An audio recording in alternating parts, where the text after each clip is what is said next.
একটি দায়িত্বশীল রাজনৈতিক দল হিসেবে বিএনপি শুরু থেকেই ফ্যাসিবাদী বিরোধী জাতীয় ঐক্য বজায় রাখার স্বার্থে সর্বোচ্চ ছাড় দিয়ে একদিকে গণতান্ত্রিক রাজনৈতিক দলগুলোর সঙ্গে সমঝোতার পথ বেছে নিয়েছে, অপরদিকে অন্তর্বর্তীকালীন সরকারকেও যতটুকু সম্ভব, যতটুকু যথাসাধ্য সম্ভব আমাদের অবস্থান থেকে আমরা সহযোগিতা করে আসছি। অথচ আমরা দেখছি, সমগ্র দেশবাসী দেখেছেন, প্রতিনিয়ত একের পর এক নিত্য নতুন শর্ত জুড়ে দিয়ে গণতন্ত্রের উত্তরণের পথকে কেমন যেন সংকটাপূর্ণ করে তোলা হচ্ছে।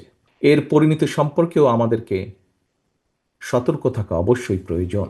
সম্মানিত সকল উপস্থিতিবৃন্দ, কৌশল এবং অপকৌশলের মধ্যে আমরা পার্থক্য বুঝতে ব্যর্থ হলে কোনো অগণতান্ত্রিক কিংবা অপশক্তির কাছে শেষ পর্যন্ত বিনা শর্তে আত্মসমর্থনের পথে হাঁটতে হয় কিনা, বাংলাদেশের এই মুহূর্তে মাঠে থাকা সকল গণতান্ত্রিক রাজনৈতিক দলগুলোকে এমন বিপদের কথাও স্মরণ রাখার জন্য আমি বিনীত অনুরোধ জানাই।